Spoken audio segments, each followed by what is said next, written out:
Shalom everybody. Insights in the Parsha of the week, Parshat Shelach, at least in the diaspora. Here in Eretz Yisrael, it's already Parshat Korach. The Parsha Shelach is very heavy, very painful, if you want to say at least the beginning part.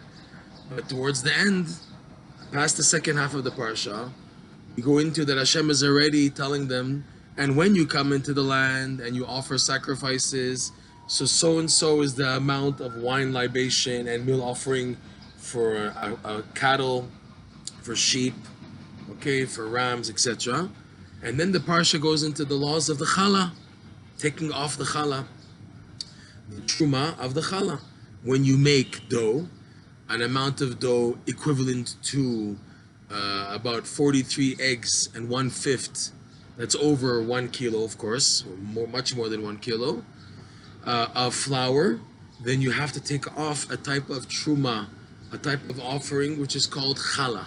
Okay, so the challah is taken off only when the dough amounts to 43 eggs and 1/5.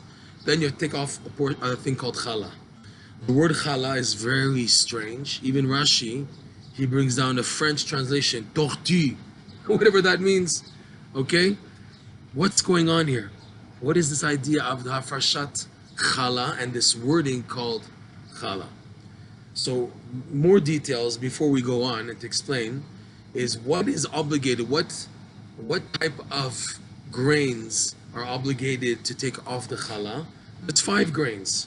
The 5 grains that can ferment, that have fermentation, they are chita, seorah, shibolet shual, shifon, kusemet, right? Wheat, barley, oats, rye, spelt. Those 5 grains which have fermentation, and because they have fermentation, they're obligated that you have to take off hafrashat challah. You have to take off the challah. You don't take off challah if you make a type of a dough or bread made of rice, a rice cake, or cornmeal. You don't take off challah. Only on those 5 grains since they ferment. Rav Nosson in Likutey Moharan, he says something powerful. He says that these 5 grains are connected directly to the da'at, meaning that these 5 grains are the main nourishment of the brain, of the mind, and it's the mind of a person that brings nourishment to the rest of the body. In other words, you don't get direct nourishment from the food you eat. Rather, the food you eat nourishes the brain. That's why they say you are what you eat, because the food you eat determines your brain. If you eat negative food, bad food, so it causes you to have a negative brain, and that when you have a negative brain, that affects the body. Meaning, if you eat also healthy food, but your attitude is negative, you're depressed, the food won't do its job because your mind is not healthy.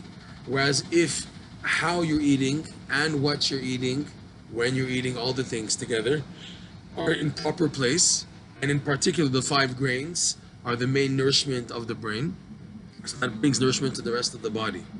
So this hay, these 5 grains, Rav Nosson explains, is connected to a concept called hay hada'at. The hay of da'at. The hay of da'at is this special number, this 5, which Rabbi Nachman explains in lesson 53 of Likutey Moharan, is what's the differentiation, the difference between the da'at of Hashem, blessed be He, and the da'at of mankind. There's 5 differences. We won't go into them now. You can take a look if you'd like at the end of Likutey Moharan. It's pretty deep. That's why we're not going into it right now. Lesson 53 at the very end, Rabbi Nachman lists what are the 5 differences between the da'at of man and the da'at of Hashem. And it's through this hey da'at that a person can procreate. For this reason, Rabbi Nachman teaches there in lesson 53 that Avram, as long as he was called Abram, without a hey, he couldn't have children. Only once this hey was added, and Avraham, who was called Avram with a hey, Molid, that's when Avraham can give birth. So too Sarai, so long as she was called Sarai with a yud, sin resh yud, without a hey, she couldn't have children. She was barren. Once she had a hey, and this is this famous hey hada'at, this hey from the da'at, then she could give birth. Rav Nosson says that's why there's 5 grains specifically that have fermentation in this world, in this universe that we know as we know it. These 5 grains of chita, seorah, kusemet, kusmin, shibolet, shual, shifon, okay?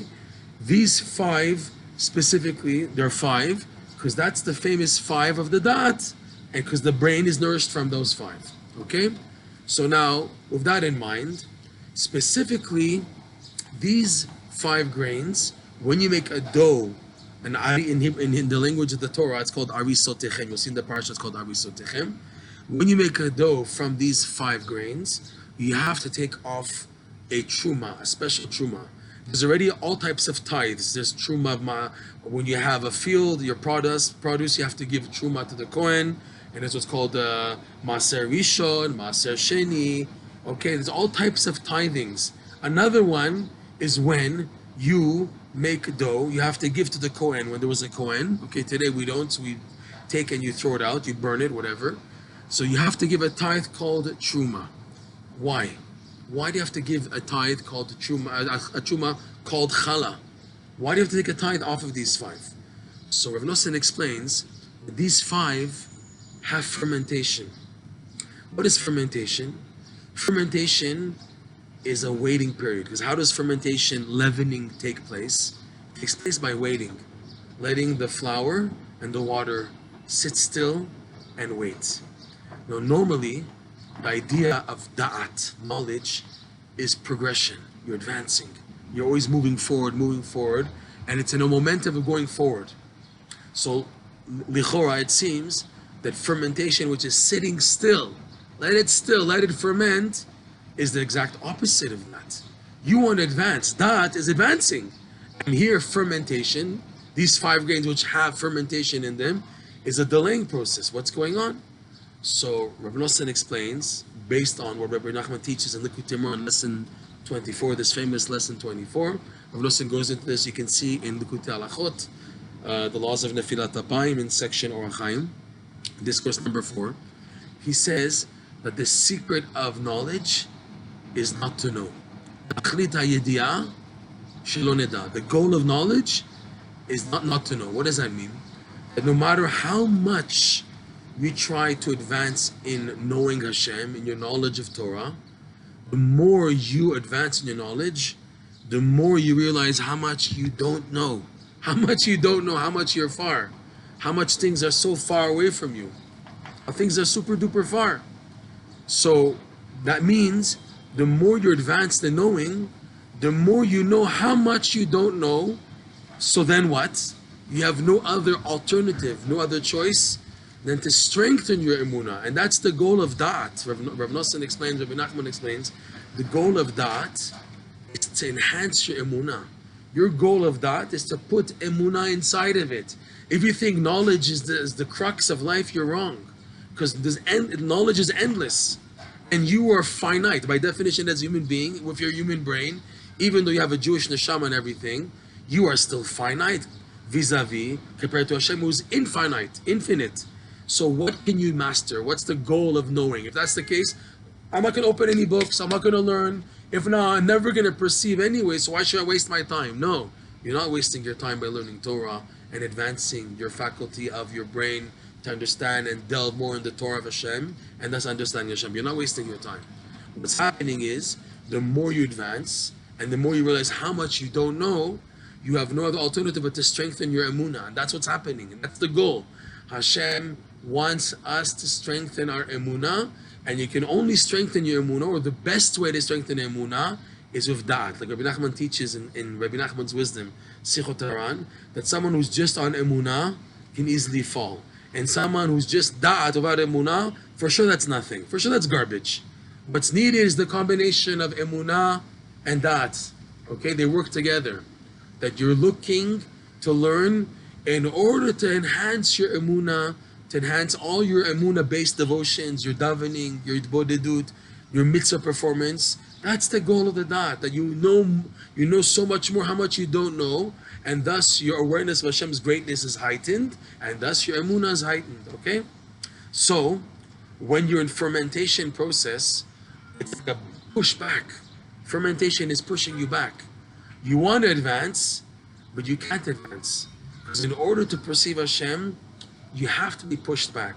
This idea, for example, of the more you know, the more you don't know, you realize you don't know, in a sense, it's pushing you back. Because you're on a roll. When learning and understanding and absorbing, you're on a roll. You're on a roll going ahead, and then all of a sudden you reach a wall where you don't understand, and automatically you're pushed back. Not just brakes. You're going fast, like it's like a car going at 100 kilometers per mile and running into a wall. So if the wall is like a rubber wall, you bounce back. It's a bouncing back wall. That's the idea of leavening, of fermentation, which is unique in these 5 types of grains. So what is the devotion then? When you have a frustration in your life, a confusion, you reach a wall where you can't go further to understand, what do you do then? What do you do then? This is the idea of the Challah. Rav Nosson says 2 things about what the sages say about Challah. First of all, the name Challah, okay? And number 2, the Torah requirement, how much do you take off?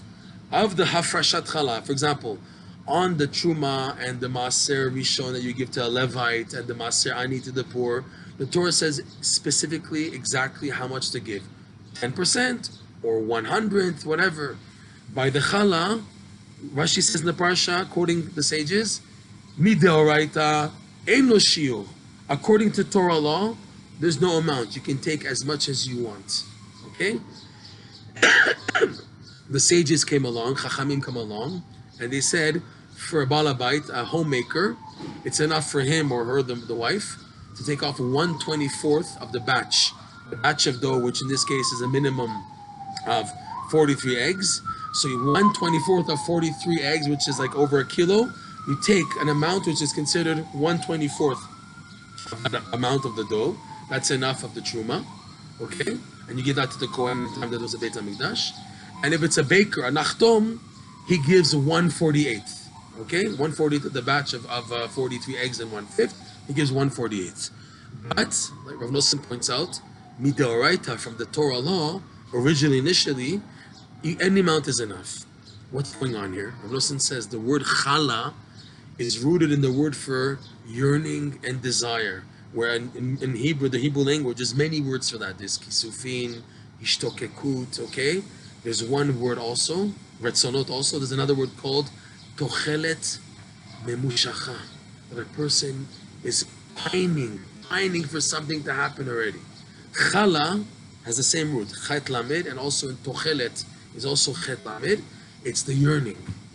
And there's no shear, there's no amount. What's the idea?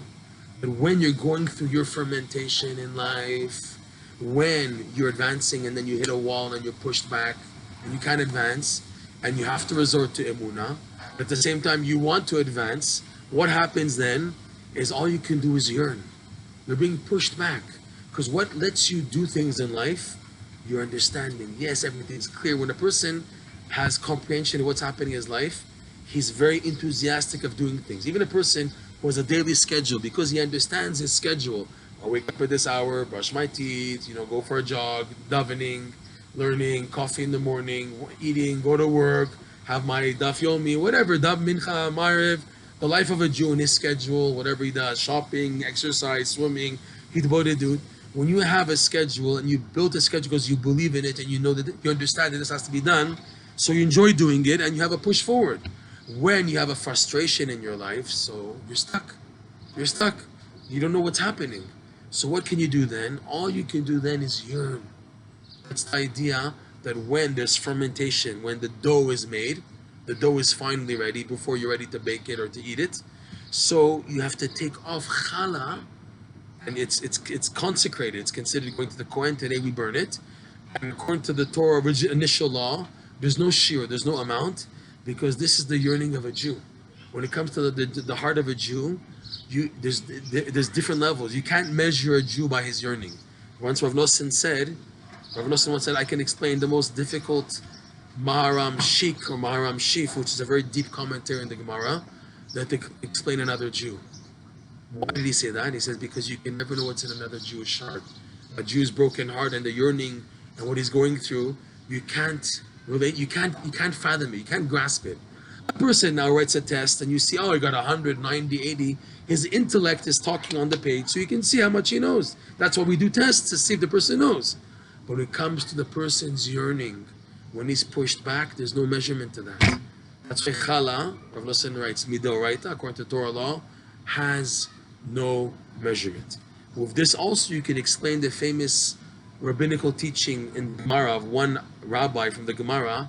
He said like this, Ribona shel olam, Retzoni lasot retzoncha, ela sha'seor sheba'isa me'akevet. He says, this rabbi, this sage, Hashem, I want to do your will, but it's the souring, the leavening agent in the dough which is preventing me.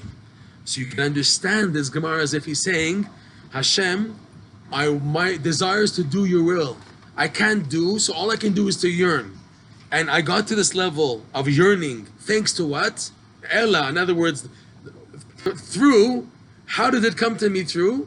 Because of the leavening agent, the souring, the fermentation in the dough, which is preventing me, ma'akevet, and not letting me to advance, thus pushing me back.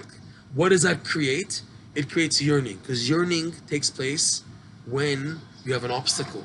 Rabbi Nachman's famous lesson, the Likutey Moharan lesson 66, that when a person is doing something which is very high, and he doesn't appreciate it enough, what he's doing, so to get him to appreciate it, which means he's yearning for it, heaven purposely sends a person an obstacle in order to increase the person's yearning. If the person and his yearning is down here, and the item he yearns is up here, it's not fair, it's not right that he's doing such a holy item and he doesn't appreciate it.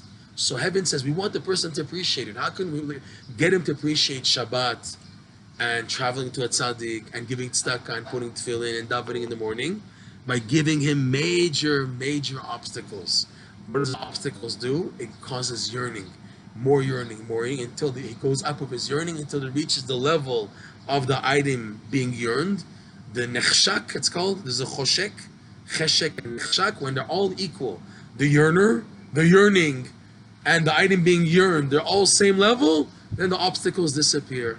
That's why he's saying the sage, the seor sheba'isa me'akevet, it's preventing me from advancing, and as a result, I have yearning. So this is the message that of Challah, that this is our yearning, and it has no limitation. It's another whole discourse to explain what does 1/24th mean for a balabait, a homemaker. What is 1/48? We'll go to that another time maybe. And what is this measurement of 48 eggs? What is gam? Mem gimel, that's equal to the word gam. That's another lesson in itself. That's more details. But in short, that's the idea of the Challah. Shabbat shalom and all the best.